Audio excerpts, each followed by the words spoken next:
First of all, it's fundamentally a simple issue. An issue of innate personal right. I keep making the statement that we are all born with these rights, everybody.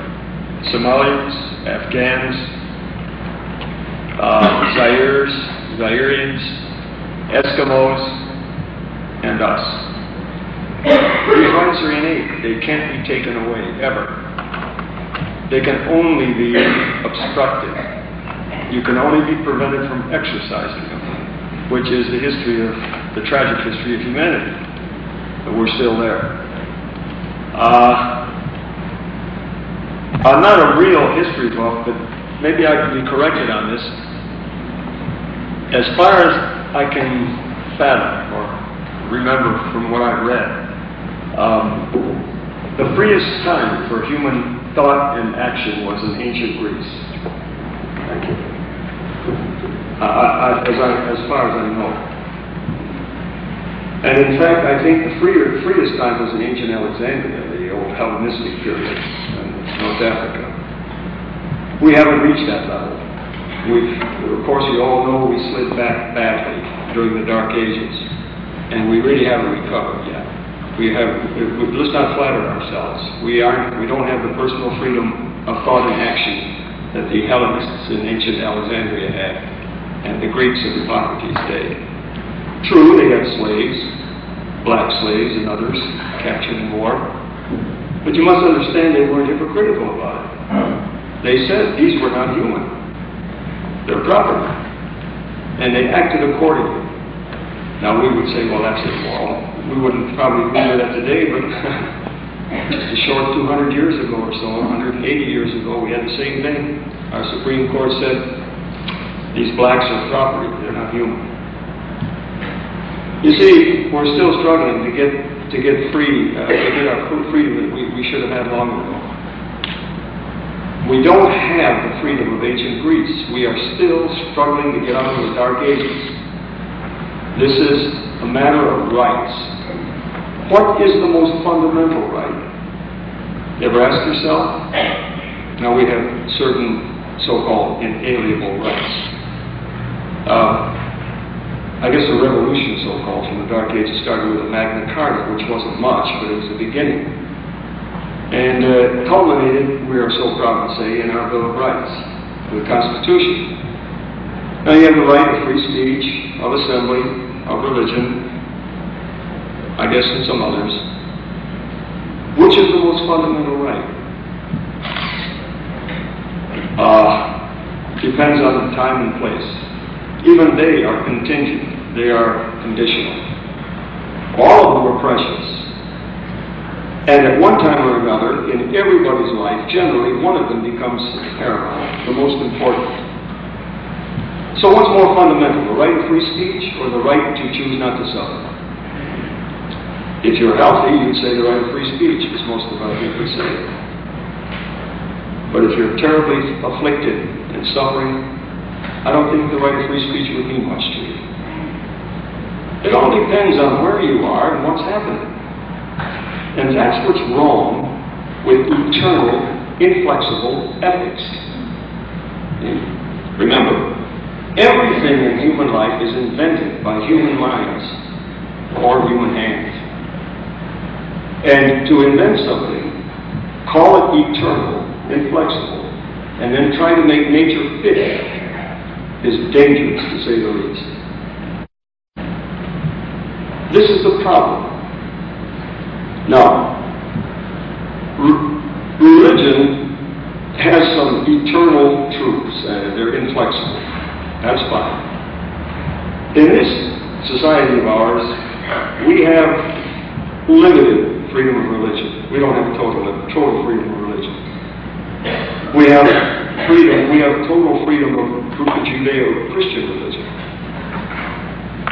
But we don't have freedom of Hindu religion. Hindu religion often endorses euthanasia, and they practice it openly. Now, they couldn't do that in this country, could they? You don't have freedom of religion. You have freedom of a certain sect religion. Again, this is not criticism. This is a statement of fact that's hard to refute. Gandhi, I suppose if I asked every one of you, what would you say? Was Gandhi a good man? What would you say? Oh, I would say 80 years ago you wouldn't say that. Some of you would say he's terrible. He's a lawbreaker. Gandhi's endorsed euthanasia. It was part of his religion. Would you still say he was a good man? Some of the religious people who oppose what they're doing will say no. Because of that, he was evil. The problem is very simple. It's personal choice. The freedom to choose. The word freedom has got to be emphasized. Now, if you were to say anything that doesn't hurt anybody else's person or property, why should it be infringed or obstructed? Why? Because what you say or do is offensive to someone else. The only hurt in that condition, in that situation, is in the mind of the person offended. Yet you didn't touch that person. You didn't strike him. In no way was there a physical medium of contact. But he's hurt, and therefore he wants a law passed to prevent him from being hurt. Now, is that just?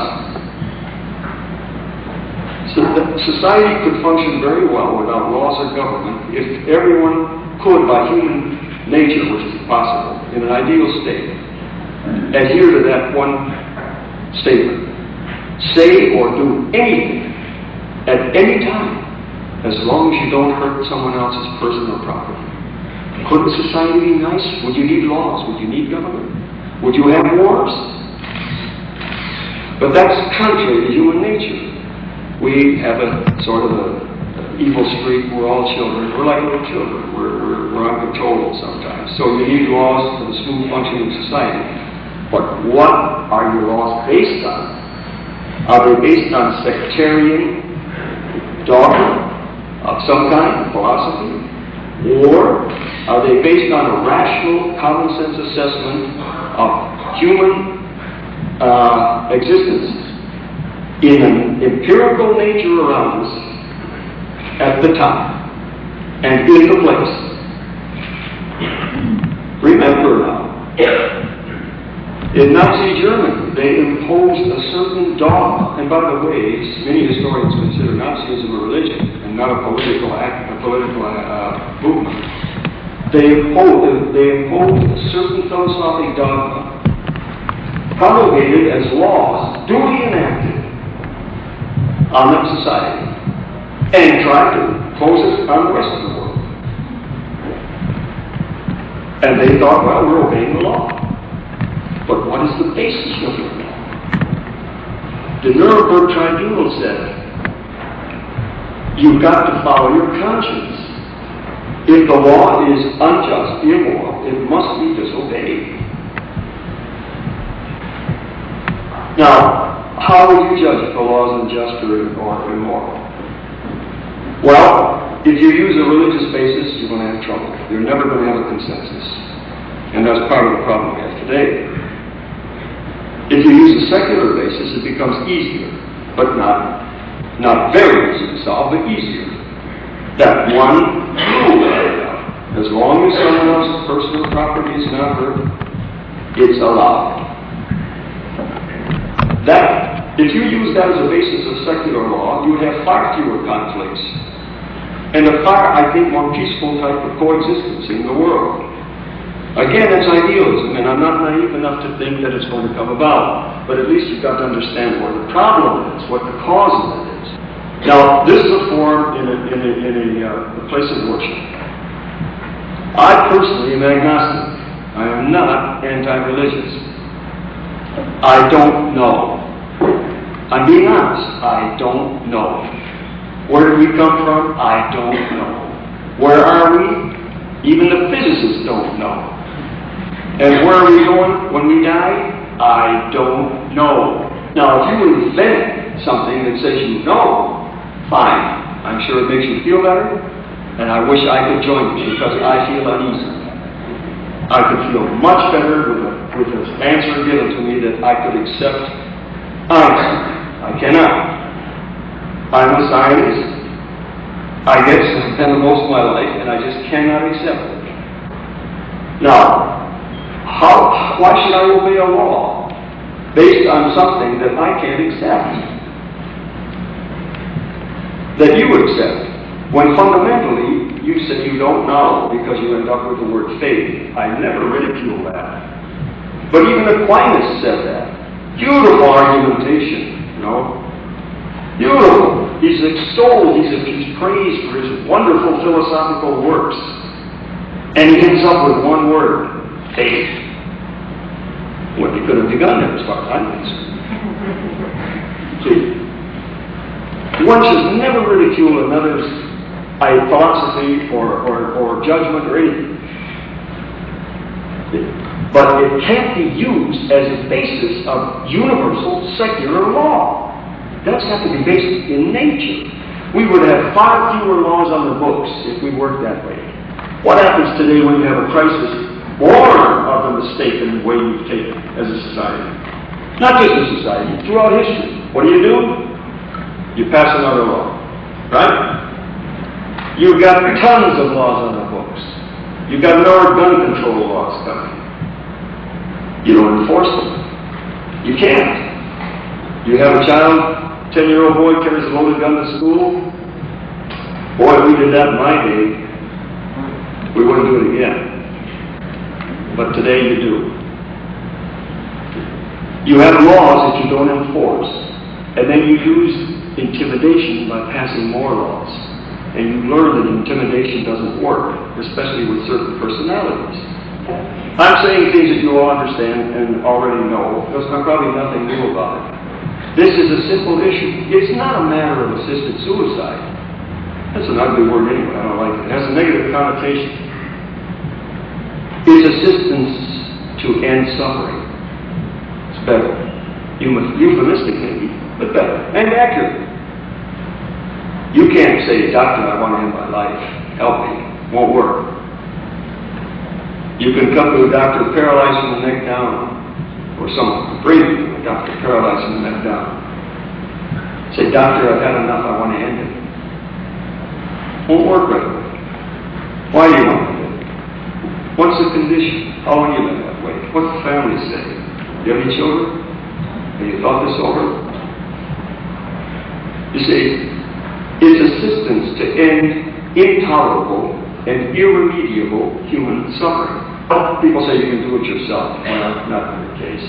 And even if you could, how do you do it? Alone, fearful, frightened, anxious, all negative emotions and feelings.